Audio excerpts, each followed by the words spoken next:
Hey, I'm Andy Speer, performance athlete, and today I'm going to take you through my dumbbell strength conditioning workout. This workout consists of 4 distinct complexes or series, each focusing on a different aspect of the strength and conditioning continuum. We start out with the power and strength complex, then we work in a hypertrophy series, then we focus on a core series, and then we finish with a conditioning complex. So before we get started with the workout, make sure you go through the entire warm-up, which is listed on the page below at bodybuilding.com. Let's get started. So the first complex we're gonna get into is our strength and power complex. The 3 exercises in the complex are gonna be your dumbbell clean, your push press, and your front squat. This complex we're gonna do for 5 rounds of 3 reps per exercise, and we're gonna rest 60 to 90 seconds between sets. I want you to go as heavy as you can while maintaining proper form, of course. The dumbbell clean is gonna focus on that shallow hip extension, really explosive, similar to a barbell clean or a kettlebell swing. The push press, now we're going overhead, focusing on explosive movement, really keeping the core tight and getting that nice lockout in the overhead position. And then the dumbbell front squat, holding the dumbbells in that rack position. You can either go palms in or palms facing your chest. Either one's cool. But remember, vertical torso, core control. I want a controlled motion on the descent, and then fire it up as you come out of the hole.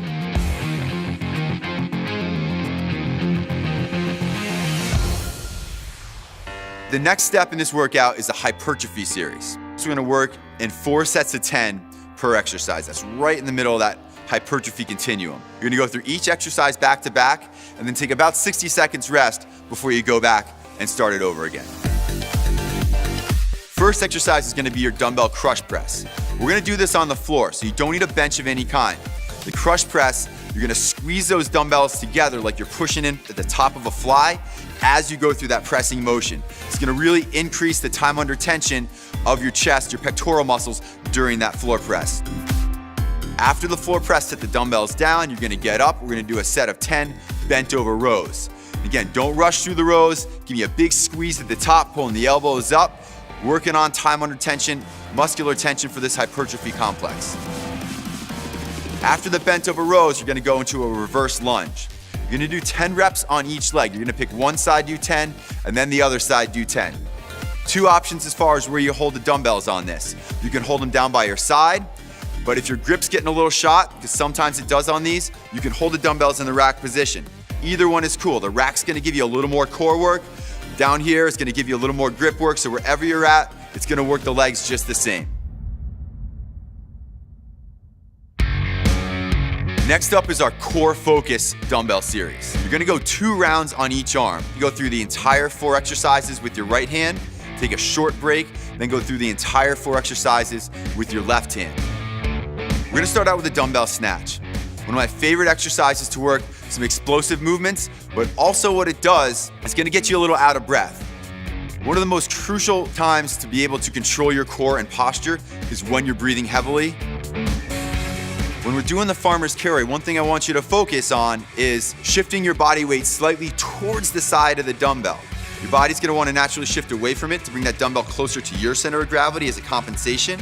Shift your shoulders slightly towards that dumbbell. It's gonna straighten you out and you're gonna walk that 100 feet down and then get down on the floor for the get up sit-ups. 2 things I want you to focus on this. One is the arm with the dumbbell in it is locked out completely straight and your eyes are gonna be on that dumbbell the whole time. That's gonna help keep the balance of that dumbbell as you keep it overhead. The get up is more of a rolling motion, so a little trick. You're gonna push through your heel that's on the floor on that bent knee side. You're gonna do 8 reps of that, set the dumbbell down, and now we go into our single arm plank row. It's like a renegade row, but we're just gonna use one arm at a time. I like to elevate the other hand. That gives you full range of motion in that row, so you're not selling yourself short at the bottom there. Little wider stance in back. Make sure you maintain that proper hip stability so the hips are squared up to the floor. So everything's squared, shoulders, hips, nice tight rowing motion, and return. Take a short break, and then do the whole thing all on your left side.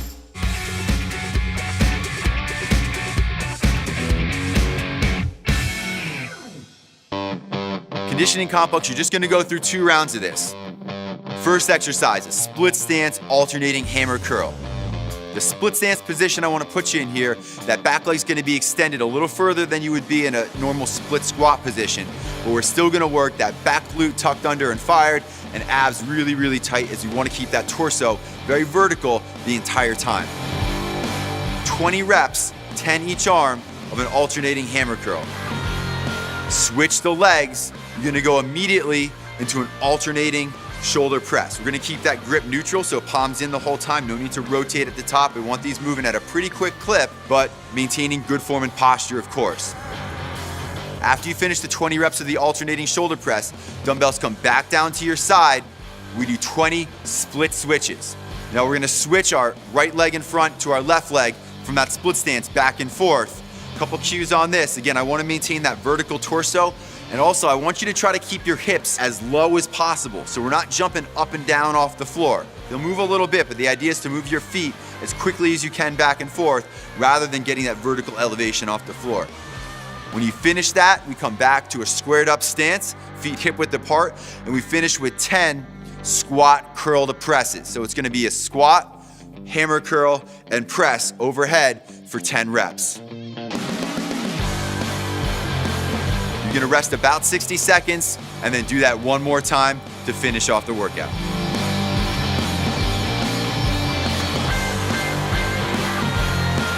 Use this workout to improve really your overall strength and conditioning. Program it in twice a week, giving at least 2 rest days between each workout.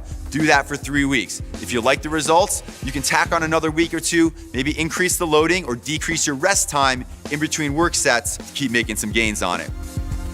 So if you have any questions on this workout, find me on Instagram or my website, spearstrength.com. And for more free videos and articles like this, keep coming back to bodybuilding.com.